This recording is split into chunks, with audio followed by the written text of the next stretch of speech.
Good morning and welcome to Bazaar Savere. मैं हूं आपके साथ तृप्ति उपाध्याय और मेरे साथ है मेरी सहयोगी कविता थपलियार। बिल्कुल, गुड मॉर्निंग तृप्ति और गुड मॉर्निंग आप सभी को। एक नया हफ्ता एक नए जोश के साथ शो का आगाज करते हैं और काफी इम्पॉर्टेंट हफ्ता इसीलिए भी है क्योंकि पिछले हफ्ते हमने देखा हमारे बाजार 1% रिबाउंड हुए हैं, उससे पहले हफ्ते लगभग 2.7% गिरने के बाद, और इस हफ्ते हम देखने वाले हैं कई इकोनॉमिक डेटाज। और सबसे पहले तो हमारी सबकी नजर रहेगी नतीजों पर, जो कि 9 तारीख से हम देख रहे हैं सिलसिला शुरू हो जाएगा। FOMC की बैठक की मीटिंग्स आएंगी, पावेल साहब की स्पीच का भी इंतजार होगा और इस बीच विदेशी बाजारों से क्या संकेत मिल रहे हैं इस पर भी नजर रहेगी। लेकिन चलिए आज के बाजार की बात करते हैं और आज के बाजार के क्या क्या इंपॉर्टेंट क्यूज निकल कर आ रहे हैं, जहां पे हम देख रहे हैं कि जापान के बाजार रिकॉर्ड हाई पर यहां पे कारोबार करते हुए दिखाई दे रहे हैं। 1900 अंक की तेजी के साथ निक्केई जो है यहां पर कामकाज कर रहा है। यहां पर नई पॉलिटिकल पार्टी के चुनाव के चलते जो है रिकॉर्ड ऊंचाई पर जापान के बाजार हैं। हमारे सहयोगी भी हमारे साथ जुड़ जाएंगे, अभिषेक सतरवतम, उनसे और बातचीत करेंगे इस मामले में और जानेंगे कि शुक्रवार को यूएस का सेशन किस तरह से बंद हुआ है। लेकिन चीन, कोरिया, ताइवान के बाजार यहां पर आज बंद है। लेकिन अगर हम जापान की बाजारों की बात करें तो यहां पर नई सरकार के चुनाव के बाद हम देख रहे हैं कि जोरदार और जबरदस्त तेजी एक हमें आती हुई दिखाई दे रही है। दरअसल हुआ क्या है आपको हम ये बता देते हैं। यहां पर सत्ताधारी पार्टी LDP ने साने ताकाचाई को नया नेता यहां पर चुन लिया है और ये पहली महिला प्रधानमंत्री यहां पर जो है वो बन सकती हैं। साने ताकाचाई के प्रधानमंत्री बनने पर जापान में तेजी यहां पर आती हुई दिखाई दे रही है। ग्रोथ को लेकर मोमेंटम जो है वो बहुत जबरदस्त बढ़ता हुआ दिखाई दे रहा है और इसी के चलते हम देख रहे हैं कि जिस तरह से रिएक्ट कर रहा है बाजार, बहुत सकारात्मकता है और कहीं ना कहीं पूरी इकोनॉमी को बूस्ट देने को लेकर एक बार फिर से पूरा मोमेंटम काफी ज्यादा स्ट्रांग हो चला है। आपको बता दें कि यहाँ पर बैंक ऑफ जापान को पॉलिसी में ढील जारी रखने को वो कह सकती हैं, जिस तरह से संभावना है उनके अनाउंसमेंट्स को लेकर और उनकी इकोनॉमिक अनाउंसमेंट्स जो कि इकोनॉमी को एक नई दिशा देंगी, उसी की संभावना और उसी की उम्मीद में हम देख रहे हैं कि इस तरह की तेज़ी हमें बाजार में दिखाई दे रही है। तो ग्लोबल मार्केट अपडेट में ये एक बहुत अहम चीज़, जहाँ पर 1900 पॉइंट लगभग जापान के बाजार रिकॉर्ड स्तर पर कारोबार करते हुए दिखाई दे रहे हैं। उसके अलावा आज कॉस्पी और बाकी के बाजार हम देख रहे हैं कि आज बंद हैं।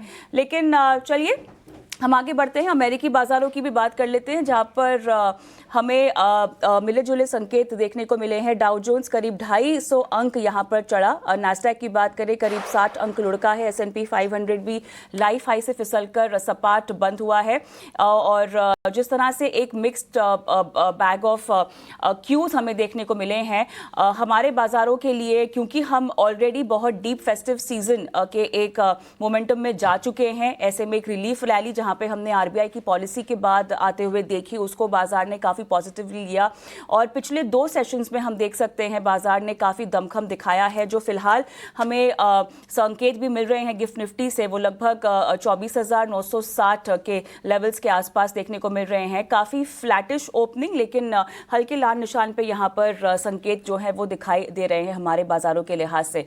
अब देखना होगा कि जो अर्निंग सीजन की शुरुआत हो जाएगी और जैसे हम देखेंगे TCS के नतीजों से यहाँ पर शुरुआत हो जाएगी, किस तरह का मोमेंटम बनता है। और उससे भी ज़्यादा इंपॉर्टेंट FOMC मीटिंग जो हुई थी, बैठक जो हुई थी, उसके मिनट्स आएंगे। जब उसके मिनट्स आएंगे तो पता चलेगा कि किस ओर जो है US के बाजार और वहाँ की इकॉनमी को जो है आगे ले जाने को लेकर कवायद की जा रही है। इतना ही नहीं, हम शटडाउन पर भी क्या लगातार अपडेट्स आ रही है, क्योंकि कहीं ना कहीं जिस तरह के US के बाजार इम्पैक्ट कर रहे हैं, बाजार US के जो है शटडाउन की तमाम तकलीफों को झटकते हुए आगे जाते हुए दिखाई दे रहे हैं। हालांकि कंसर्न्स अभी भी बने हुए हैं, लेकिन बाजार पर उसका इतना इम्पैक्ट नहीं आ रहा है जहां तक अमेरिकी बाजारों की हम बात करते हैं। और फिलहाल एशिया के बाजारों से अहम क्योंकि निक्केई में हम देख रहे हैं कि काफ़ी एक्शन हो रहा है। हमारे सहयोगी अगर हमारे साथ जुड़ चुके हैं, अभिषेक सत्यव्रतम, तो हम उनके पास भी जाएंगे और जुड़ेंगे। लेकिन तृप्ति, एक बार FIDIs के नंबर्स पर भी हम डाल लेते हैं नजर, क्योंकि वहां पर देखना होगा कि पिछले हफ्ते का पूरा मोमेंटम कैसा रहा है। देखिए FIIs की लगातार बिकवाली जो है हमें होती हुई दिखाई दे रही है, और जहां वो बेच रहे हैं घरेलू बाजार में DIIs खरीदारी भी कर रहे हैं। बिल्कुल कविता, और हम देख रहे हैं कि जो लास्ट फ्राइडे का सेशन रहा उसमें इंडियन मार्केट्स ग्रीन निशान, हरे निशान में बंद होते हुए नजर आए। लेकिन एक बार FIIs के आंकड़ों पर भी नजर डाल लेते हैं। अगर FIIs में देखें तो लगातार FIIs बिकवाली कर रहे हैं। लास्ट सेशन में 1583 करोड़ की इन्होंने बिकवाली की, वहीं DIIs ने 489 करोड़ की खरीदारी की। इंडेक्स फ्यूचर्स में भी देखें तो 2353 की खरीदारी नजर आई, लेकिन इंडेक्स ऑप्शन में भी 3664 रुपए की खरीदारी हमें दिखी है।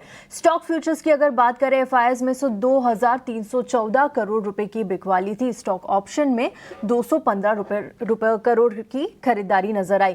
कैश मार्केट में FIIs के आंकड़े हम 26 सितंबर से एक बार नजर डाल लेते हैं, जो कि लगातार बिकवाली के रहे हैं। 26 सितंबर को 5687 की, उसके बाद 29 सितंबर को 2831 करोड़ की, 30 सितंबर के आंकड़े देखें तो 2327 करोड़ की, 1 अक्टूबर को 1605 करोड़ की, और लास्ट सेशन फ्राइडे का 1583 करोड़ रुपए की बिकवाली FIIs ने की है।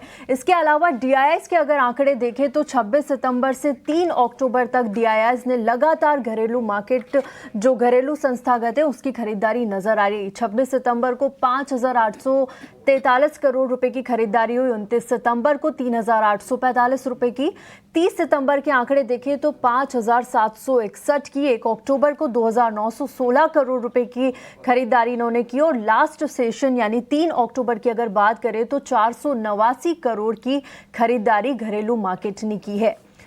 चलिए अब आगे बढ़ते हैं और देख लेते हैं कि आज जी बिल्कुल। अब तो आप FIDIs के आंकड़े यहाँ पर बता रही थी, और ऐसे में बताएं दर्शकों को कि जो नेट बिकवाली का आंकड़ा है FIIs का, वो लगभग 8343 करोड़ का रहा है। अगर हम पूरे हफ्ते की बात करें, ये आंकड़ा केवल 3 अक्टूबर का आ रहा है, लेकिन अगर पूरे हफ्ते की हम बात करें तो यहाँ पर 8300 करोड़ के ऊपर का बिकवाली का आंकड़ा है। और जहाँ तक DIIs की पूरे हफ्ते की खरीदारी अगर हम देखें तो लगभग 13,000 करोड़ के ऊपर हमें जाती हुई दिखाई दे रही है।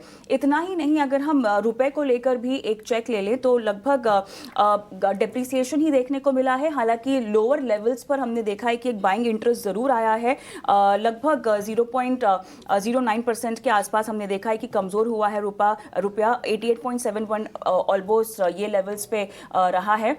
इसी के इर्द गिर्द पूरे हफ्ते हमने जो है रुपए को घूमता हुआ देखा है, डिस्पाइट बाइंग इंटरेस्ट आते हुए लोअर लेवल्स पे। तो काफी रेंज बाउंड मूवमेंट यहाँ पे देखने को मिली है।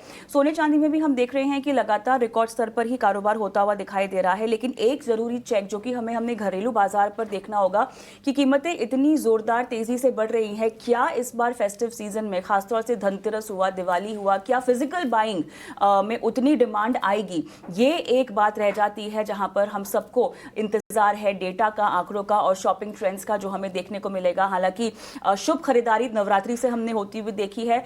GST को लेकर जो बचत आयोजन शुरू हुआ है उसका फायदा काफी हद तक लोग उठाते हुए भी हमने देखे हैं। लेकिन अब और इसमें कितना मोमेंटम पकड़ेगा? सिल्वर और गोल्ड की अगर हम बात करें तो यहाँ पर कितनी और खरीदारी होगी? फिजिकल बाइंग कितनी और खरीदारी होगी? शादी ब्याह जैसे मौकों के लिए लोग बहुत पहले से ही ऑर्डर्स दे देते हैं, क्या नए ऑर्डर्स आते हुए हमें देखने को मिलेंगे? इतने रिकॉर्ड हाई पर भी क्या इंटरेस्ट रहेगा बाइंग का? ये एक मोमेंट है, ये एक बात है जो हम सबको देखनी है। फिलहाल हम देख रहे हैं कि रिकॉर्ड ऊंचाई पर ही MCX पे सोना और चांदी जो है कारोबार करते हुए दिखाई दे रहे हैं। लेकिन बीता हफ्ता बाजार के लिए बहुत अच्छा रहा है। ऑलमोस्ट मेजर इंडिसेस में हमने देखा है कि 1 से 2% तक का रिबाउंड हुआ है। इतना ही नहीं, मिड कैप स्मॉल कैप्स ने भी मेजर इंडिसेस को काफी हद तक यहाँ पे सपोर्ट किया है।